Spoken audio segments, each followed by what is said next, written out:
अस्सलामुअलैकुम। हैदराबाद से एक अहम सियासी बयान सामने आया है जहां एआईएमआईएम के सदर असदुद्दीन ओवैसी ने एनआरसी और तेलंगाना के डॉक्यूमेंट्स के हवाले से बड़ी वजाहत की है। ओवैसी ने साफ अल्फाज में कहा कि मैं आप सबको दोबारा बता रहा हूं कि तेलंगाना में एनआरसी नाम की कोई चीज़ मौजूद नहीं है। इन्होंने कहा कि जो लोग अवाम में डर और कन्फ्यूजन फैला रहे वो हकीकत से दूर है। 12 डॉक्यूमेंट्स में से एक पहले ही खत्म हो चुका है। तेलंगाना में परमानेंट रेसिडेंस सर्टिफिकेट अब नहीं दिया जाता, ये निज़ाम खत्म हो चुका है। सिर्फ इतना ही नहीं, फैमिली रजिस्टर सर्टिफिकेट भी तेलंगाना में नहीं दिया जाता। इसका सीधा मतलब ये है कि 12 में से 3 अहम चीज़ें तेलंगाना में लागू ही नहीं है। जो लोग अवाम को गुमराह करने की कोशिश कर रहे हैं उनके पास फैक्ट का जवाब नहीं है। इसी दौरान ओवैसी ने सियासी तनकीद करते हुए कहा कि जो लोग आजकल एक आंख में काबा एक आंख में मदीना और बंगाल को काबा की ज़मीन नहीं बनने देंगे जैसे भड़काऊ बयानात देते थे, आज वो लोग एक साथ बैठकर चाय पी रहे हैं। उन्होंने सवाल उठाया कि जो लोग हमेशा मुसलमानों को निशाना बनाते रहे, जो हर मौके पर नफरत की सियासत करते रहे, आज जब वही लोग एक दूसरे के साथ नजर आ रहे हैं तो इनके पास अवाम को देने के लिए क्या जवाब है। तो यहाँ पर यह बात असदुद्दीन ओवैसी वेस्ट बंगाल के तृणमूल कांग्रेस के लीडर्स और एमपी एमएलएस को कह रहे हैं, क्योंकि हाल ही में न्यूज आई है कि काफी ज्यादा ममता बनर्जी की पार्टी के एमपी और एमएलए बाकी बड़े लीडर्स बीजेपी ज्वाइन करने वाले हैं। यानी अंदर अंदर मीटिंग चल रही है और कुछ लोगों की तस्वीरें सोशल मीडिया पर भी वायरल हुई जहाँ पर चाय पी रहे थे। ओवैसी ने कहा कि सियासत में दोहरे मय्यार ज्यादा देर तक नहीं चलते। अवाम सब देख रही है, सब समझ रही है। जो लोग कल तक जहर उगल रहे थे, आज उनकी खामोशी बहुत कुछ बयान दे रही है और इनका यह बयान सियासी माहौल में गर्माहट पैदा कर रहा है और सोशल मीडिया पर भी इस पर जबरदस्त बहस देखने को मिल रही। अब देखना यह होगा कि इस बयान पर मुख्तलिफ पार्टीज किस तरह का रिएक्शन देती है। आप देखिए, मैं फिर से कह रहा हूं कि तेलंगाना में एनआरसी नहीं हुआ तो 12 में से एक चला गया।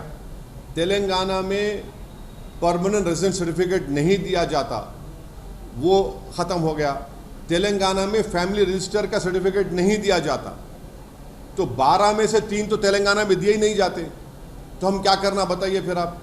तो इसके अलावा हैदराबाद का वीडियो सोशल मीडिया पर काफ़ी वायरल हो रहा है। सुबह से देखा गया है कि टीजीएस आरटीसी की एक बस रॉन्ग रूट से आ रही है। वैसे तो काफ़ी ज़्यादा बस ड्राइवर्स ऐसे ही चलाते हैं गाड़ियाँ, लेकिन यहाँ पर यह चीज़ रिकॉर्ड हो गई है। साफ देखा जा सकता है कि बस ड्राइवर जो है रोड को पार करने के वास्ते रॉन्ग रूट से आ रहा था। हालांकि ट्रैफिक पुलिस वाले भी वहाँ पर मौजूद है और ये लोग कोई परमानेंट गवर्नमेंट एम्प्लॉय नहीं होते। अगर गवर्नमेंट एम्प्लॉय है तो भी इन्हें कोई हक नहीं है कि इतनी बड़ी बस ले लेके रॉन्ग रूट के अंदर से निकल जाए, क्योंकि कोई भी बड़ा हादसा हो सकता है। हम लोगों ने हाल ही में देखा कि कितने ज्यादा आरटीसी बसेस के एक्सीडेंट हो रहे हैं, हाईवेज पर हो रहे हैं, पब्लिक प्लेसेस पर हो रहे हैं, सिटीज के अंदर हो रहे हैं। वीडियो शेयर करते हुए इस शख्स ने कहा कि आरटीसी का बस ड्राइवर एक ऑटो को टक्कर मारते मारते रॉन्ग रूट के अंदर घुस गया। ऑटो वाला जस्ट मिस हो गया, वरना ऑटो को भी डैमेज हो सकता था। रॉन्ग रूट मारने के बावजूद भी वो साइड से निकलने की कोशिश कर रहा था, लेकिन यहाँ पर लोगों ने इसे देख लिया और पीछे भी जाम लगा दिया, जिसकी वजह से इसे पीछे जाना पड़ा। आप देख सकते हैं ऑटो को टक्कर लगा रहा। ऑटो वाला उतर के ताजपोशी करने वाला था, क्योंकि ऑलरेडी ऑटो को धक्का लग रहा था, लेकिन वीडियो रिकॉर्ड होता हुआ देख बेचारे खामोश साइड से निकल गए।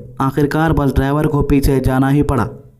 तो लड्डू यादव सोशल मीडिया के ऊपर एक वीडियो डाला जहां पर पहली बार इन हेलीकॉप्टर में बैठा। तो ये मैं नहीं बोल रहा हूँ, जो लोग कमेंट करे वो लोग बोल रहे हैं। कुछ लोग बोल रहे हैं कि गौरक्षक बकरीद के बाद ऐसे वीडियोस डालते, मतलब कि ऐसा दिख रहा है कि ये साल गौरक्षकों का कारोबार जबरदस्त चला, जिसके बाद गौरक्षकों के पास इतनी आमदनी हो गई कि प्राइवेट हेलीकॉप्टर को बुला के सफर कर रहे। कुछ लोग समझते हैं कि हेलीकॉप्टर को बुला के सफर करना लाखों करोड़ों रुपए हो जाते, बल्कि नहीं होता भाई। ये लोग जो है ऑफर निकालते 14 से 15 हजार या 10 हजार के अंदर भी सफर हो जाता। वो अपनी गली में ऊँट वाला आके 2 राउंडा मार के, घोड़ा वाला आके 2 राउंडा मार के घर को लाके छोड़ देता, नहीं वैसा सफर रहता है। थोड़ी दूर ले जाके लेकर के पलटा के छोड़ देता, समझो।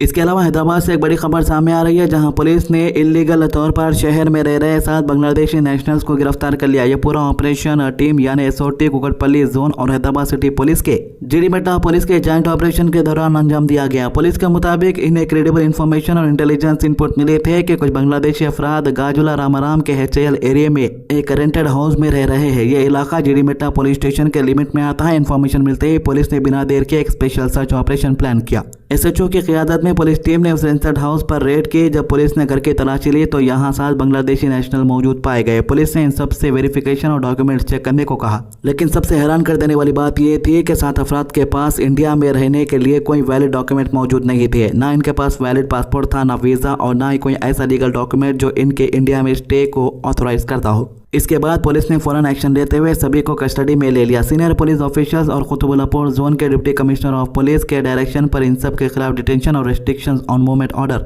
हासिल किए गए। इसका मतलब ये है कि अब इनकी मूवमेंट लीगल प्रोसेस के तहत स्ट्रिक्टली मॉनिटर की जाएगी। पुलिस ने बताया कि इन सबको मेदक डिस्ट्रिक्ट के जोकीपेट में मौजूद डिपोर्टेशन सेंटर शिफ्ट कर दिया गया है। अब इनके डिपोर्टेशन का प्रोसेस ऑफिशियली शुरू कर दिया है। लीगल फॉर्मेलिटी, डॉक्यूमेंटेशन, वेरिफिकेशन और कंपेटेंट अथॉरिटीज के अप्रूवल के बाद इन सब को बांग्लादेश डिपोर्ट किया जाएगा। पुलिस ऑफिशियल्स ने यह भी कहा है कि हैदराबाद में इलीगल तौर पर रहने वाले फॉरेन नेशनल्स के खिलाफ अब और सख्ती से एक्शन लिया जाएगा। साथ ऑपरेशन और इंटेलिजेंस मॉनिटरिंग को और तेज कर दिया गया है ताकि ऐसे केसेस को जल्दी से जल्दी ट्रेस किया जा सके। पुलिस ने आवाम से भी अपील की है कि अगर किसी को अपने एरिया में कोई सस्पिशियस एक्टिविटी नजर आए या किसी फॉरेन नेशनल के इलीगल स्टे के बारे में मालूमात हो तो फौरन लॉ एनफोर्समेंट एजेंसी को इन्फॉर्म करे।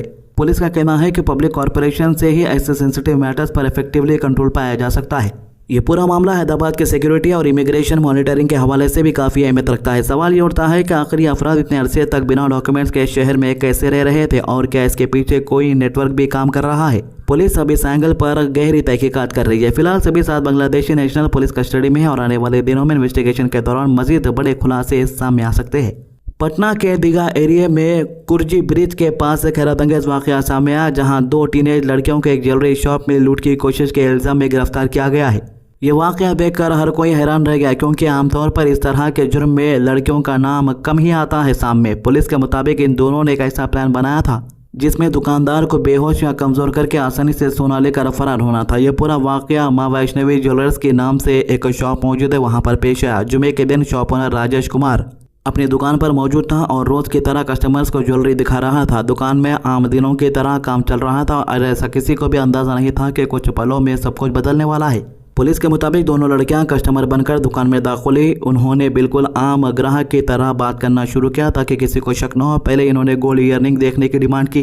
राजेश कुमार इन्हें ईयररिंग्स दिखाने लगे और साथ ही एक और फीमेल कस्टमर्स भी अटेंड कर रहे थे। सब कुछ बिल्कुल नॉर्मल लग रहा था, लेकिन असल में दोनों लड़कियां एक प्लानिंग के साथ आई थी। जब राजेश कुमार एक कस्टमर को ज्वेलरी दिखा रहे थे तब उन लड़कियों ने इनका ध्यान भटकाने के लिए रिंग्स देखने की बात कही। जैसे दुकानदार का फोकस दूसरी तरफ गया तभी एक लड़की ने अचानक अपने पास रखा हुआ एक इंटॉक्सिकेटिंग स्प्रे इनके चेहरे पर छिड़क दिया। स्प्रे छिड़कते ही दुकान के अंदर अफरा तफरी मच गई। राजेश कुमार को फौरन आंखों में जलन महसूस हुई और सांस लेने में तकलीफ होने लगी। सिर्फ दुकानदार ही नहीं बल्कि दुकान के अंदर मौजूद एक फीमेल कस्टमर भी स्प्रे से मुतासिर हुई। दोनों को इरिटेशन और ब्रीथिंग प्रॉब्लम होने लगी। लड़कियों का प्लान शायद यही था कि स्प्रे के असर से दुकानदार कमजोर पड़ जाएगा और वो ज्वेलरी लेकर आसानी से निकल जाएंगे, लेकिन यहाँ इनका प्लान पूरी तरह सक्सेसफुल नहीं हो सका। तकलीफ के बावजूद राजेश कुमार ने हिम्मत नहीं हारी। इन्होंने फौरन डिस्प्ले पर रखा ज्वेलरी को सिक्योर किया ताकि सोना उनके हाथ ना लगे। इसके बाद राजेश कुमार काउंटर से बाहर निकले और सबसे पहले शॉप के शटर नीचे कर दिए ताकि कोई भी आसानी से बाहर न जा सके। इस दौरान जोर जबरदस्ती और अफरा तफरी में शॉप का फ्रंट ग्लास पैनल टूट गया।